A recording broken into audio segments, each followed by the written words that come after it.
Hello, everybody, and welcome to Around the Layout, where model railroaders come to tell their story. My name is Ray Arnott, and excited to have on the show today Kevin Gallagher. Kevin Gallagher is of Hopedale Shops, and I just can't wait to talk to him about some of the custom painting that he has done. Phenomenal work, and we're going to get right into it. Bring Kevin in. Kevin, welcome to the show. Hey, thank you. Glad to be here. Certainly, like I said, I've been a fan for a while, checking you out on Facebook. You do some really, really beautiful custom work, and we're going to talk all about that. We're going to talk about paint schemes and maybe some tips and techniques that maybe you can give to some of the viewers if they're looking to do some painting of their own. But I first let's start with, how did you get into the hobby? What brought you into model railroading? I've always loved trains, ever since I was a kid. And I remember getting a model train set at a very, very young age, and it just stuck. I grew up right behind the Boston and Albany line in Grafton, and right down the street from the Grafton and Upton Railroad too. So constantly always seeing Conrail go by and the GNU, Amtrak and stuff. And always had the models as well. And just always collected. And then it just evolved into this beast that I'm currently in right now. Yeah, you certainly are in it with the stuff that you're doing, and then your own freelance railroad and real railroading as well. So yep. I know we were talking just before the show. You're an engineer with the Hobo and Winnipesaukee Railroads. So you kind of grew up into that. So you has a love as a kid, and now you get to run the real thing. Oh, yeah. That, it's really a dream come true. Yeah. That started at about, close to 15 years ago. I started on the GNU, just hanging out there when, the railroad got bought out by, John Deli Pascoli there. And, I started hanging out there, and just like donating my time as they were, fixing up the new equipment and everything. And I told the operations manager at the time, it's like, I want to learn how to run these things, and they just were like, okay. And, slowly but surely, it took a long time, but, I got my engineer's ticket and learned how to run freight trains down here. And as a kid, I was always vacationed and everything up in the White Mountains. And, one thing led to another. And from one friend to another friend, I ended up hooking up with the Hobo and Winnipesaukee Corporation, and started running trains up there. It's really cool. It's kind of you they call it, I guess, the proximity principle, right? Where you've just kind of got close enough to it and just kind of between the G and U, and they picked up, and and you're able to get in there. That's really cool that you're able to basically kind of just be there and right. So obviously you've got a love for the Hobo and Winnipesaukee Railroad. You're working, doing that, and I've seen that you've custom painted some of their models and whatnot as well. What got you started? And I'm kind of jumping around here a little bit, but you love it as a kid. You're modeling it. You're doing this on the other thing. When you start getting a little older, you're doing the GNU thing. What kind of got you from just collecting the stuff to actually starting to paint? What got you really to that? I was thinking about this stuff today, and just like rewinding and just trying to recall like what my first projects were and what led up to it. And very early on, I had, there were a couple of guys that used to do custom painting for me. One guy by the name of Bruce Hodgkins, the late Bruce Hodgkins, his company was named South Hopedale Shops, and another guy, Tim Bartlett, who's Gandy Dancer Hobbies. Okay. And this was still when I was a teenager. Mm-hmm. And I'd always have them paint locomotives for me, because this was back in the time when, you know, like the local New England railroads weren't made. You know, you couldn't go out and buy a Boston and Maine or a Maine Central engine. You know, they had to be custom made. And at one of the train shows, Tim Bartlett from Gandy Dancer Hobbies had one of the old Athearn F7s, it done up in Boston and Maine. Now, it was all painted, and only one side was decaled with the triple stripe, and the other side had nothing. And I looked at him and I was like, "This isn't done yet." And he goes, "But actually it is. This is for people to learn. So you can look on one side and see what it's supposed to look like, and you can do the other side." And that's how I got started. And he, you know, I mean, I was super nervous, you know, to mess it up. And of course I did, you know, like I had no idea what water slide decals were and everything. And I mean, I don't even think I finished it. I got frustrated and threw the thing across the room. But that's basically what got the ball rolling, is, you know, Tim just saying, you know, after he did a bunch of projects for me, "Why aren't you just doing this yourself?" Right. And I did. And it started very slowly, and but that's basically the story and how I got started. So kind of a necessity thing where you kind of, you know, got that, you know, again, and I know the feeling too. I model New England railroads, although mine are a little bit more in production with the Providence and Worcester and New England Central. But I do know the feeling that even those are scarce. You know, it's certainly not a Class 1 railroad where, hey, if I'm modeling BNSF or CSX or any of those, I can shake a stick and, you know, hit 40 of them. But you know, so something kind of had a necessity and a little kick. What was one of the bigger things? Had you painted anything else before you had picked up this model or kicked into anything? No. So the first like complete model that I actually did from scratch was you remember the Seaview Railroad? Yes. Yep, I'm familiar with the Seaview. Yeah. I still have the model. I did one of their Alcos, the Alco S4 number 4. And I just jumped in with both feet. I bought an airbrush. I bought paint. I bought the decals. And I just asked as many questions as I could.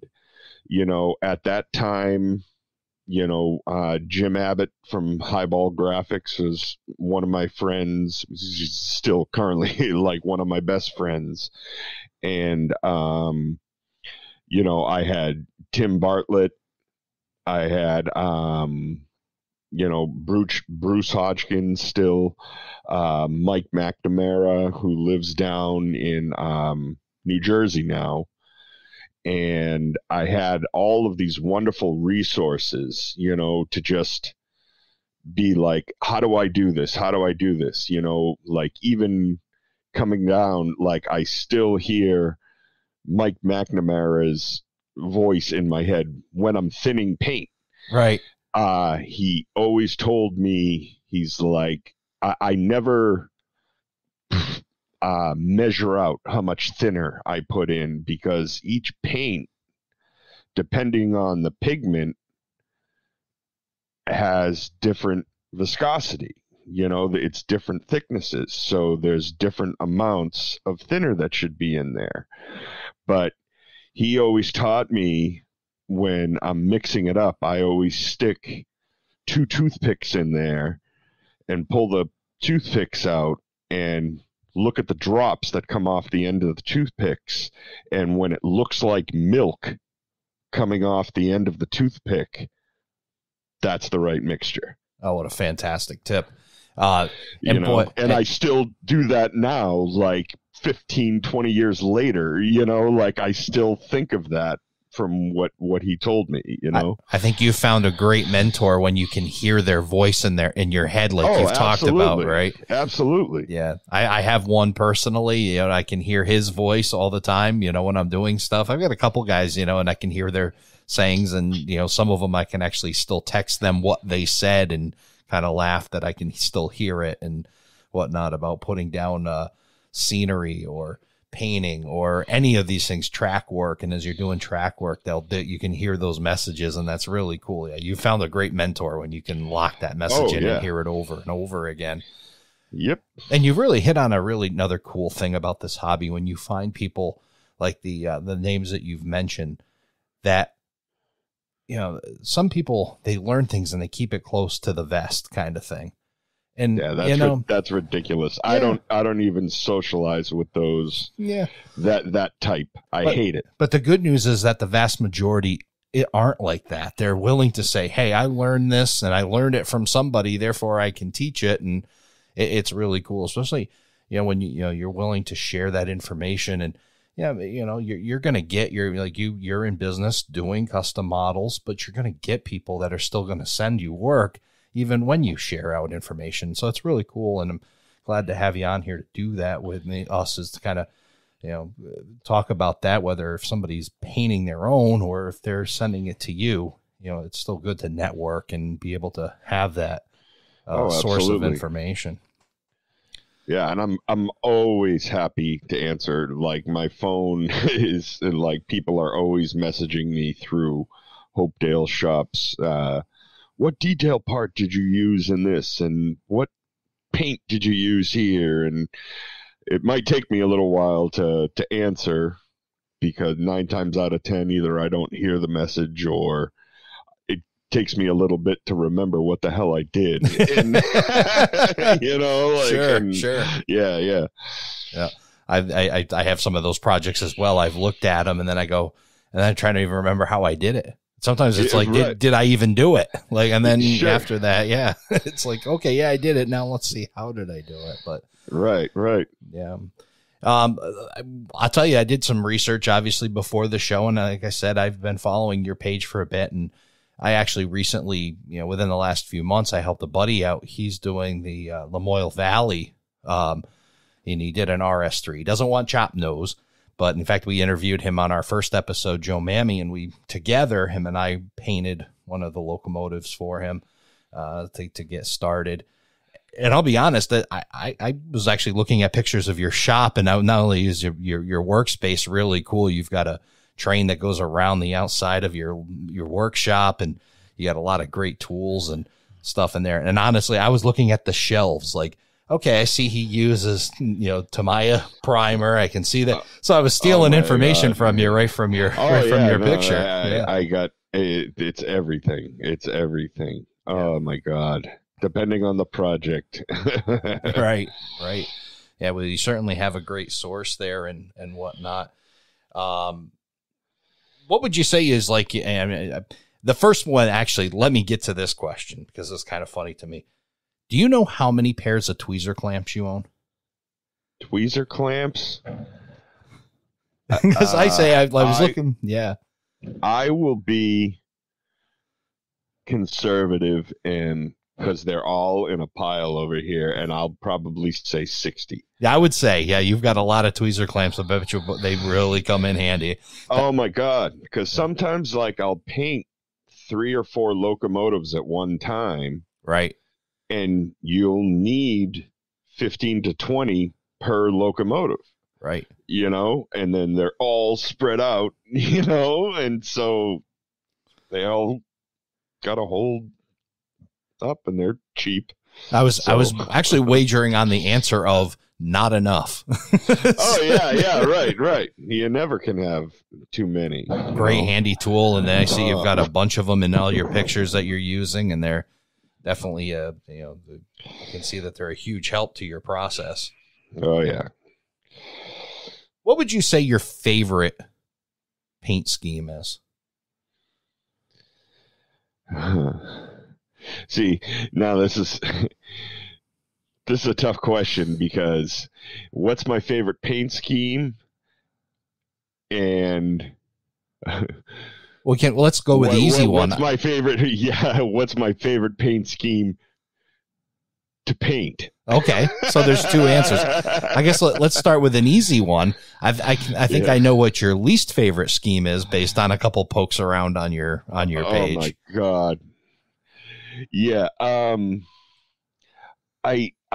love the main central, the Harvest Gold stuff. I just think it's just a sharp paint scheme with the green highlights and the big numbers and the pine trees, and I just love everything about it, with the stripes and the pilots, and that's got to be up there for some of my favorites. But it's one of the worst to do, because I hate doing stripes, because I'm so OCD on making sure things are straight, you know, and right. Obviously the thinner the line gets, the more difficult it is, you know, and sometimes that stripe will run right down the middle of separating 2 colors, so you have less wiggle room, and yeah, and it gets more stressful. So on that, what is like the breaking point between painting a stripe or decaling a stripe? Where's the where's the decision point there? I tend to. It would have to. It always comes back to how it relates to the decal. So let me explain this. Yeah. See if I can explain this. Say, I'm just trying to think of an example. You know, like the main central, you know, RS2, the one-off scheme that they had with the big 554 in there, you know, along the sill, it was painted, you know, the gold, and some would decal that along the sill stripe, and then the big 554, and those 2 were the same color. Yep. And now me, I'd look at those 2 and be like, oh man, if one of them's painted and one of them's decaled, there's no way those are going to match, and I'm going to go crazy trying to get those to be the same. Right. You know? And so what I try to do is, if I can try, depending on, it doesn't matter the size of the stripe. If I can get a decal made perfectly and do the stripe masking myself, I'll always paint it. Okay. I'll always use more paint than decals if I can. Yep. just because it'll look better. But sometimes that's not the case, unless like I said, unless it's like pinstripes, right? Then I'll use decals. I do know like splitting hairs here. Yeah, I know personally when I did actually a kind of a proto fantasy Providence and Worcester just to play around with it, and obviously PMW has the UPS brown on top, NASA orange on the bottom, and then a white stripe in the middle.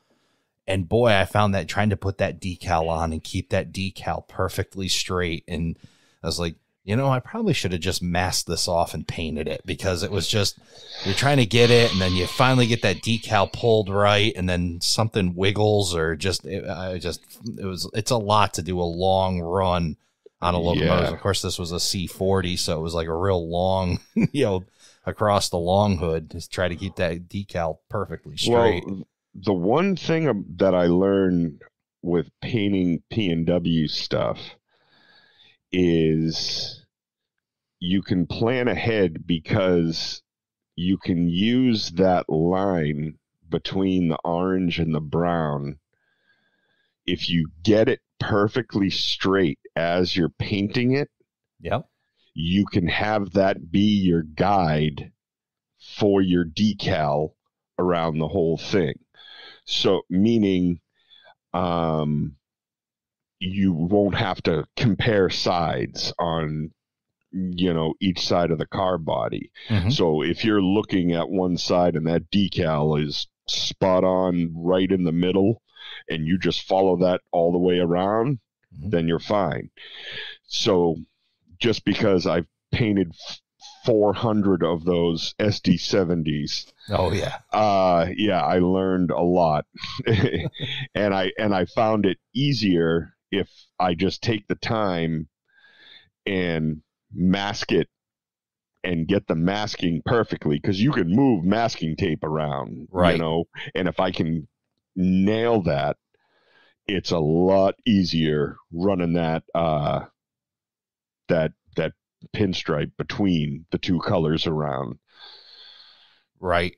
Yeah, I know it was challenging for me, and I got it right. The nose was, I guess, the biggest challenge, to try to get that drop down and get it matched right. And then I'm looking at, the decal sheet, and then I'm trying to compare it to the first one. Yep. That's the first one you do. Yeah. Because that starts it all, I guess, from that drop down out, and then follow it. Yeah. So let me ask you, when you were masking, because this was something, one of the many things Jimmy Abbott taught me. Okay. When you were masking off that dip down in the nose, how did you do it? Honestly, Did you just eyeball it? Oh, I eyeballed the heck out of it. I sure did. I just looked at it. I kind of took some measurements on the sheet, and I said, that'll get me close. And I actually, for what it was, like, I still haven't, you talk about the one that you had picked up and never completed.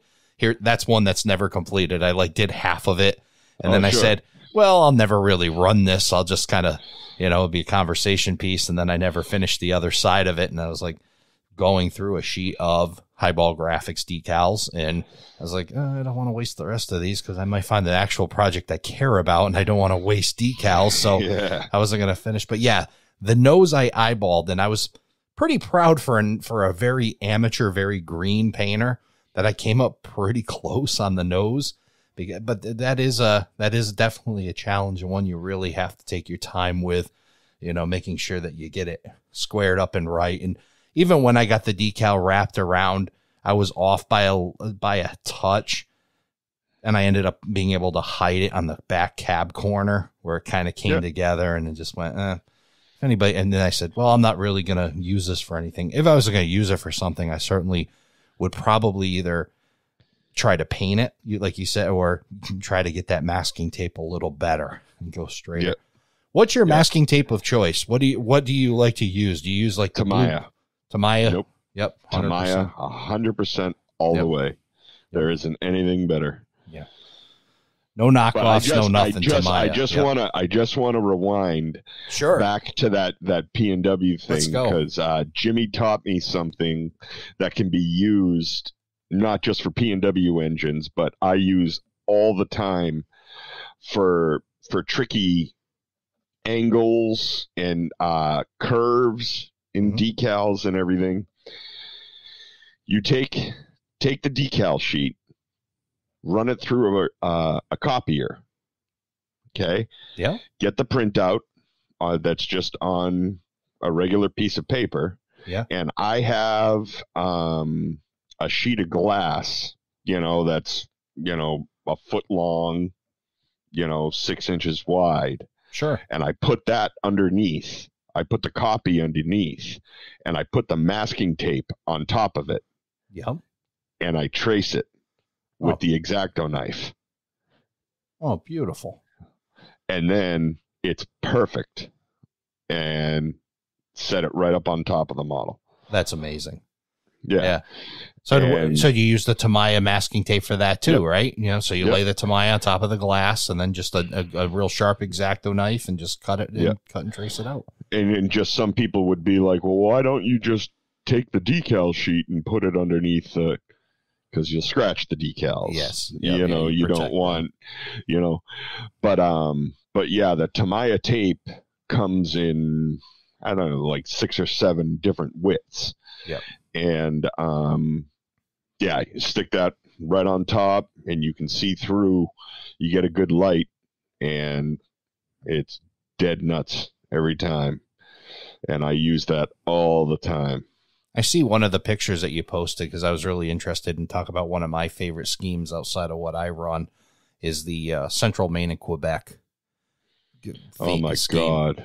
But I see that, that curl that's on the side of the cab is that, I'm sure that's one of the techniques you got to use to get that done. I had to use that technique. So there's a story about that engine as well. Love to hear it. So my dear friend, Stephen Carlson.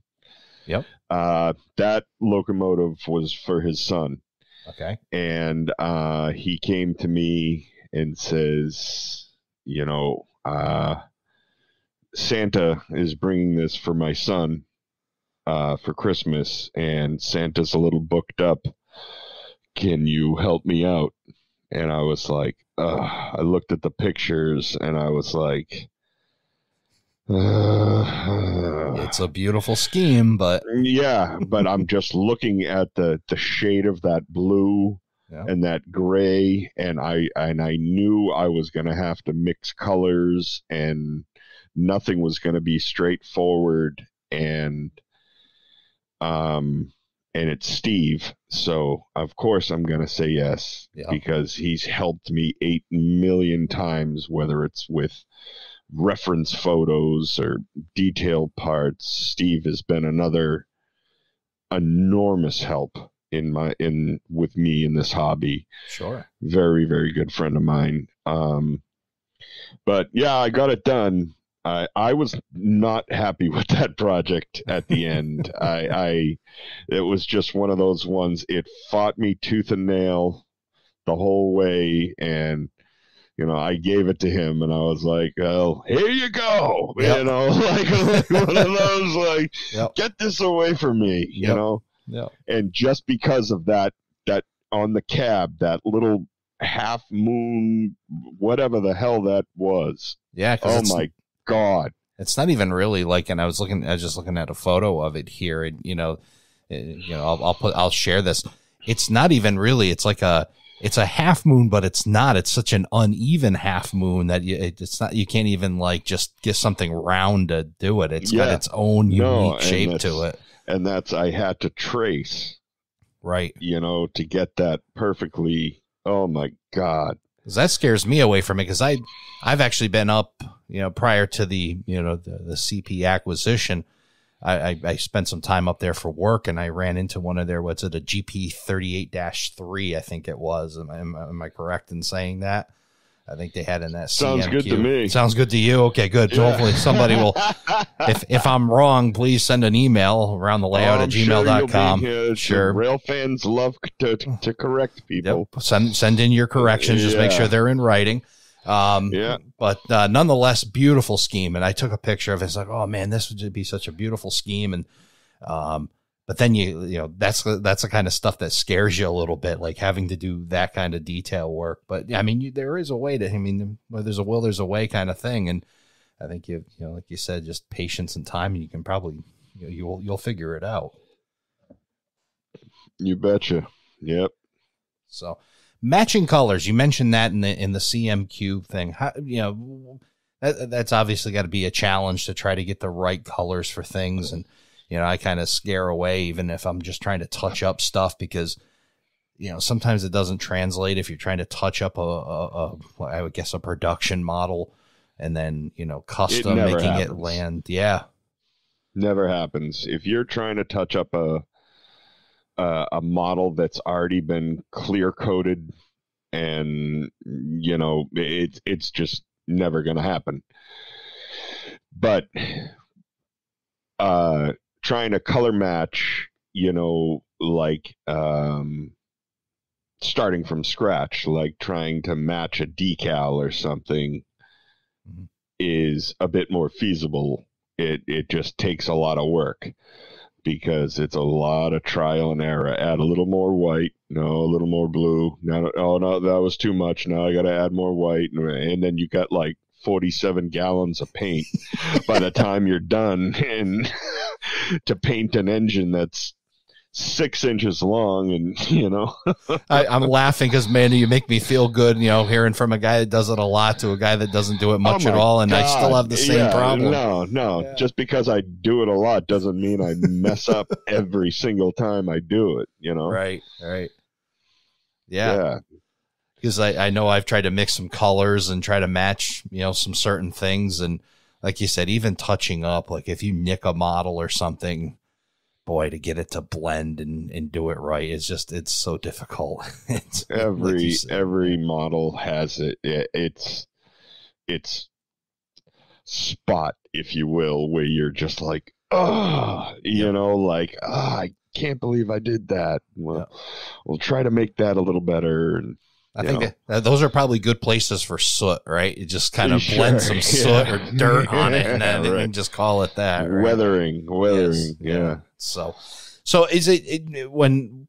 Let me ask, you know, if somebody were listening to this and they're like, no, there's just no way I'm not going to buy an airbrush, or I'm not going to try to do this. I just rather give this to a pro. What's the process? Say somebody reaches out to you and say, hey, I've got a locomotive and I've got a scheme here, whether it be an actual railroad or a freelance. What's some of the process you go through with a client prior to getting them to send them the locomotive? If someone's sending me one? Yeah, I'm sorry. Yeah. So if somebody's sending you a locomotive and said, hey, Kevin, I'm not going to do this, I want you to paint it. What some of the steps that you go through with somebody? Say it was a production locomotive and whatnot. What are some of the things that somebody would need to know going into it? Well, first off, if I want to do it, is the first and foremost thing, because I'm extremely picky now. Yep. Just because my motivation has severely declined over the years. And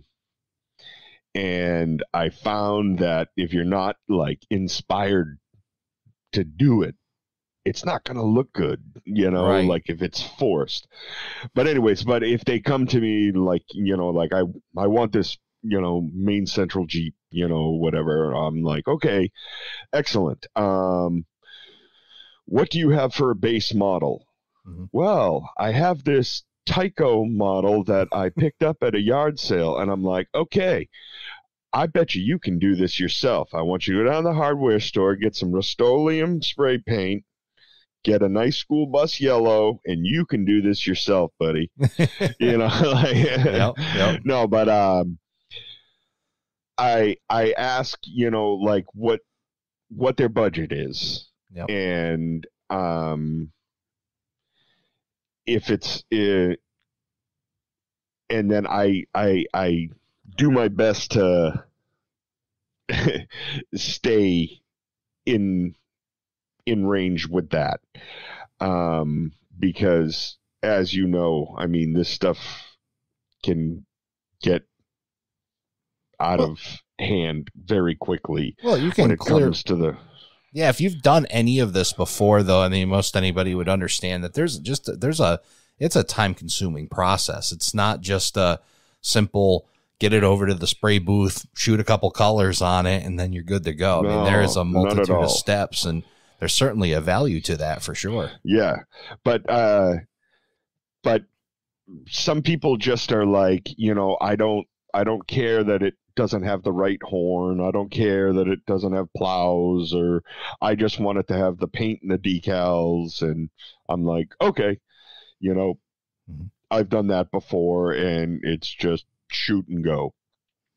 But then I also have the other type where they're like, I want every single detail in there, and I have put 75 extra brass detail parts on one locomotive, and I've had over 100 hours into just one piece, right? But I mean, you'll know it when I'm done. Sure. Yeah, but they don't mind waiting the time, and I'll send progress photos and let them know exactly what range they're going to be in money wise right up front. And as long as they're okay with it, I'll jump right in and go. I see one of the projects that you're doing recently that you've got a lot of detail and a lot of time in is the one that you posted, the Green Mountain 1851. And I tell me about that project, because you got a lot of really rivet counter things going on there. Yeah, that's actually for me. I love working with Athearn Genesis stuff because their attention to detail has come miles over the years, and I always loved that Green Mountain paint scheme. And I was just looking closely at pictures of that locomotive one day, and I was thinking, I think there's enough Genesis models out there right now that I can mix and match together to get this right finally, with the correct handrails and battery boxes and dynamic hatches and steps and intakes and like everything else that's crazy with that rebuild. And it's like a $900 engine before I even started the thing, because it took me 3 Genesis engines to just make the shell. Yeah. But it's fun, but it's not 3 engines wasted, because I'll use the other parts for other projects. Sure. But yeah, I'm just super excited. And I'm wildly impressed that you would actually go, you went to that length. I mean, you talked about the dollar amount, $900 and whatnot, but you go to that length to make sure it's right. And it's important to you. Right. Well, two of the engines I had sitting here already. And I was just missing that Southern Pacific chop nose GP9. That I only used it for the walkway and the battery boxes and the handrails. Right. That's it. And so a whole locomotive for a couple of parts. Yeah, exactly. Yep. But anything worth doing is worth doing right. Right. But yeah, but the benefit of using all the Genesis stuff is everything snaps together perfectly and fits, and it popped together awesome. Yeah. So certainly a lot easier to Frankenstein a locomotive together that way when they all line up, right? Right. And there's obviously, I still have to add a lot more detail to it, get the right horns and, plows and bells and all that other good stuff on there as well. What do you use for resources for some of those detail stuff? I mean, I've seen you got a new CMR was one of your new places that you've gone. Oh, yeah. Like, I loved that stuff that was coming out. I discovered that stuff on eBay, but I've probably got close to 10,000 detail parts in stock. Oh, wild. That I've collected over the years, that Steve Carlson rips me off all the time for stuff. Yeah. But I use a lot of the old Bob Razza stuff, the custom finishing, the old brass stuff. Okay. I use a lot of Cal Scale stuff. Obviously, Detail West, Detail Associates. A lot of stuff I make as well with, styrene and, brass rod and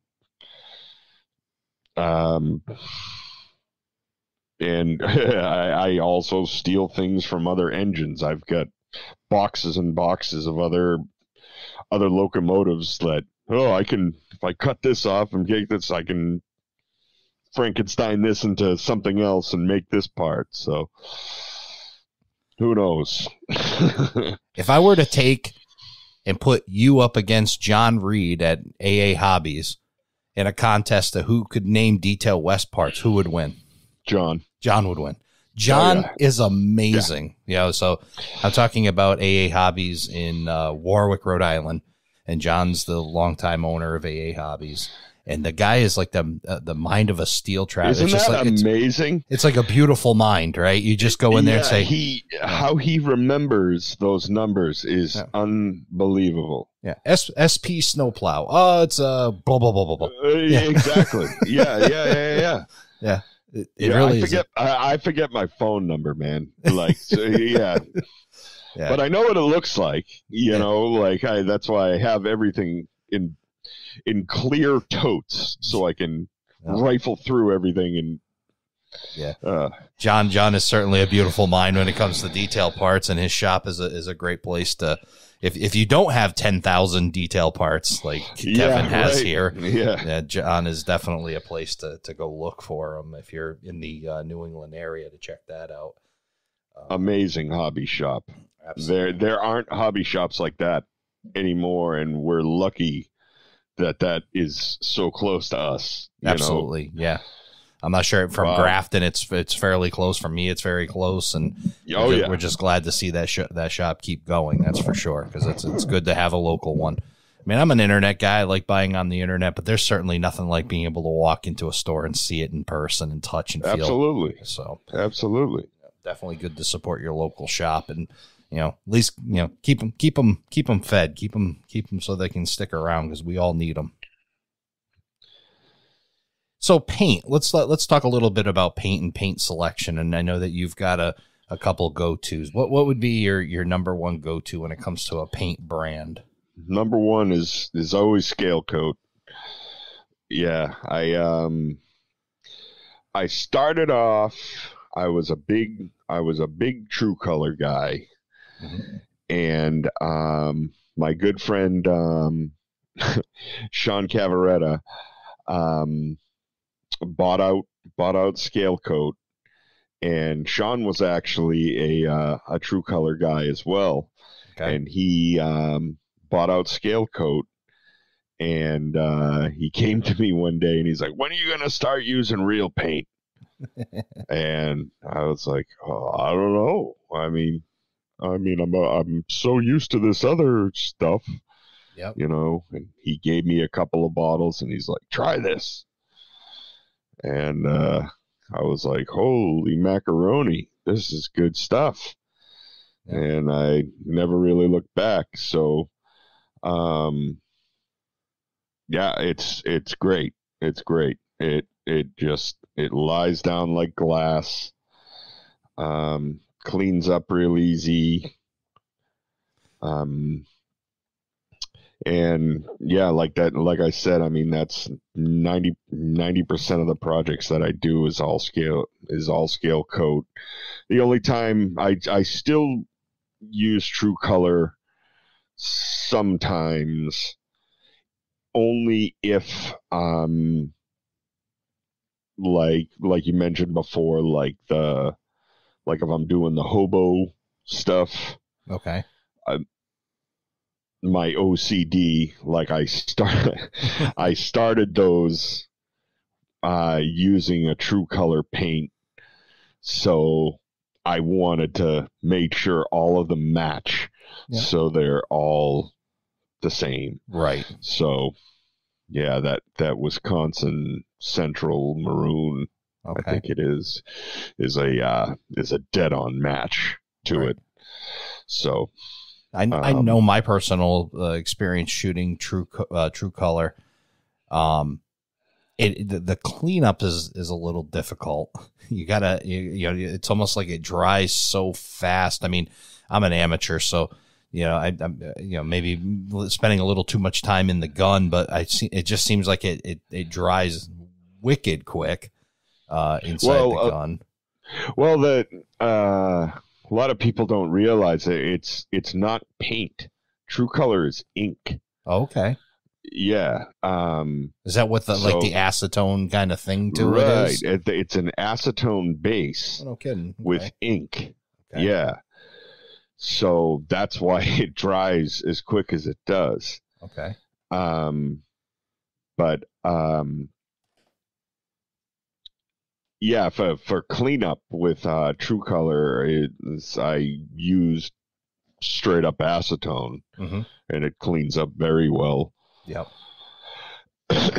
And with the scale coat, I use just straight up lacquer thinner. Okay. And that does great. But I also, with airbrushes, I don't use internal mix airbrushes either. Okay. I use cheapo. I use cheap $80 external mix Pache airbrushes. No kidding. Okay. Yeah. Yeah. So you don't have to go out and buy a $200 paint gun to make it happen. No. And I've bought them before, you know, like but I'm so much more comfortable. I take the time to make sure that I have the right consistency at the beginning, and you just got to come with the right technique and make sure it's not putting out too much paint, where you're going to get hot spots. And it's a build up, right? It's not a shoot it in one. It's like it's a layering thing, right? When you're building the paint up. Less is more. Yeah. And always keep it moving. Never stay in one spot, Yep. Always keep it moving. Yeah, it's one thing I did take. You talk about the voices of your mentors in your head, and mine was never start or stop on the project. Always off and then through and then off. Exactly. Right. Exactly. And I can always hear them in my head. Don't start on the project. Start off the project. If it's got that little spittle, let it go off the project and nice and clean across it. So, the things that stick in your head. Absolutely. Absolutely. And definitely when it comes to painting, the more of the locomotive that you can take apart, the better. And saying that, like, if the cab of the locomotive comes off the body, take it off.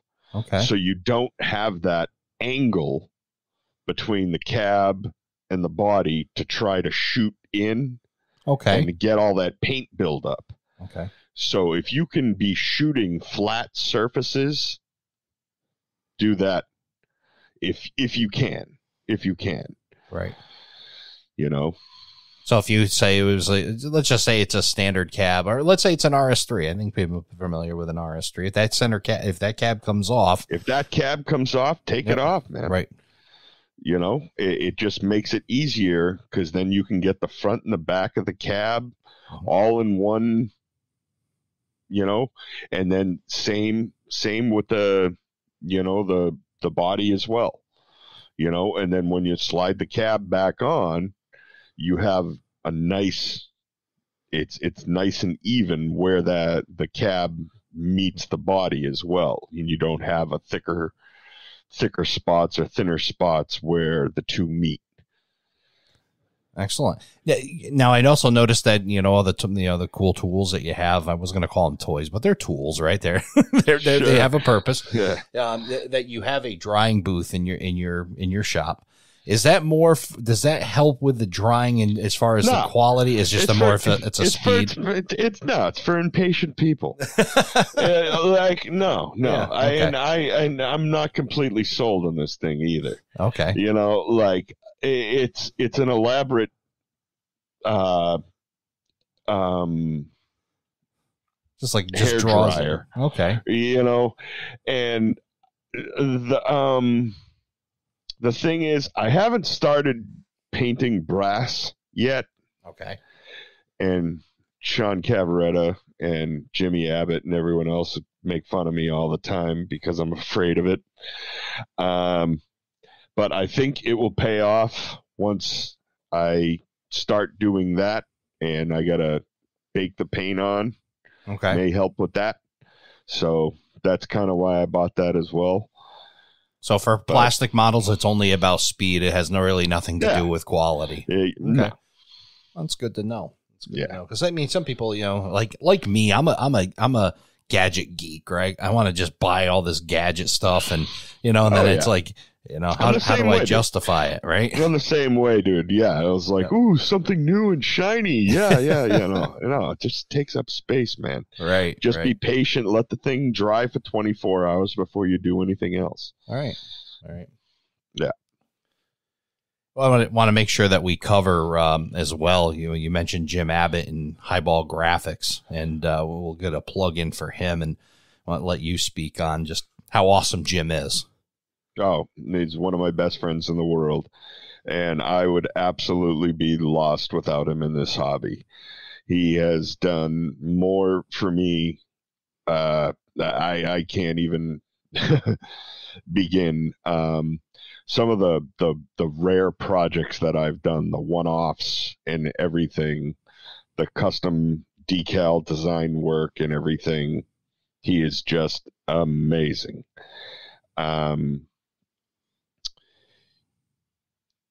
Yeah, and not to mention, I stay at his house when I'm running the Hobo. Oh, there you go. And Winnipesaukee as well. Excellent. So when he's ignoring my decal requests, I just go run a train and kick his door down and make him do the decals while I'm sitting behind him, hitting him in the back of the head. You know, it's good to be able to, you know, get in there. I can tell you some of the cool things. You know, I've purchased Highball Graphics. You know, just, you know, some of the, I guess what you would call his in stock stuff, and then he's done some custom stuff. I did a custom locomotive for my mill on my layout, and he just nails it. It's just you know, he can basically just take. And I'm certainly not setting up anybody. Don't give him just nothing, but he can start from very minimal and still nail it. And the way that he sees and everything else, exactly, and how he recognizes like fonts, and it's unbelievable. Like what he knows and the things that he sees that nobody else will, like, that it's crazy to watch him work. You know, I just sit there and I'm like, I didn't even notice that, man. Yeah. You know, and yeah, he's just a great guy. One of the coolest just a little thing that he helped me out with, because I am too. I'm I guess OCD or you know, anal retentive or whichever word you want to use for it, right? Yeah, right. So I purchased, because I'm a big fan of the B40-8Ws, the wide cab P&W units, and to have the complete set for me, breaks against, I guess, some of the traditionalists who don't want to see the candy corn G&W stuff, but I bought the 4007 from Atlas. But they used a very, I guess when it was painted in St. Albans, it came out and they painted on it PWRZ or something like that on it. They put the wrong AAR on it, right? So anyway, so Atlas must have looked at this picture. I think Kevin Burkholder picture that he had taken while it just came out of the paint shop before it went back in and got fixed. So here's this model. It's got the wrong thing on it. And I sent a picture of it to Jim. I said, hey, Jim, what'd be the possibility of getting a decal that covers that up and says PW on it the right way? The first one he sent to me. Perfect. Just on the money. I just gave him, I put the micrometers up. I did give him some measurements. But for him to be able to translate that from whatever he's using to build graphics, whether it's Illustrator, whatever he's using, to a printer, to me, and the first time be dead on perfect. You take a picture of that model now, you can't even tell. It's perfect. Yeah. So you should hear the two of us on the phone. You were talking about micrometers and calipers and stuff. Yeah. Now, the one that he has is got the dial on it and it's manual. Okay. That's the first one that I bought because that's the one that he told me to buy. Now, I don't know how to read that goddamn thing. So the first project I was doing, like I've got the model in my hand and I'm measuring it and I'm like, no, it's the third small line past the one. And, and he's like, you're reading it wrong. And he's screaming at me on the other side. So now I've got a digital one that reads out exactly what it is. Yeah, that's where I'm at too. And then exactly. And he still is using this Stone Age thing. And I'm like, dude, why don't you buy one of these digital things? And he's like, the batteries run out. And I'm like, yeah, in like 10 years and you just replace them. Like it's so funny. Well, maybe that should be your, maybe when you there as a house guest, maybe you should deliver him a nice pair of, he'd never use it. Never use them. Well, the batteries wouldn't go dead, right? Cause he'd never use it. Yeah. He'd never use it. Too funny. Yeah. I've done the same thing. I'm on digital calipers and no, I can't read that. That's excellent. Yeah. He really is, he does an excellent job with the custom stuff. I think I've used him for every single project I've used for decals, and I'm sure you're a great customer, obviously, and a good friend of Jim's. So definitely got to give credit to him, and I'll definitely share. That's Highball Graphics for anybody who's looking to do any bit of decaling, and he's got the New England roads covered very well. Yeah. Absolutely, and just another thing too, like if you don't see something like on his website, just shoot him a line, shoot him a message. He's got a lot of stuff that may be stowed away, that he may have done for a custom project for somebody else that may be half done or something that he may be able to steal or something that he might be able to help you out with too, Yep, he worked through me with even the New England Centrals because New England Central had a scheme and they were in the 9500 series with numbers, and then they all changed and went to like 3800, 3850, 3851 through whatever, and I think they even had some 40. Obviously, they had 40s and little bit different font. They had the kind of a more sans type font on it. Then it went to a sans serif for the side of the locomotive, and he nailed it. He just sent it to him, and he knew exactly what to do. 3851 was the Pride of Palmer, had the Pride of Palmer above the New England Central. He nailed that right down to the font. It was just very impressive, the work that he can do. Yep. So he's got the eye, man.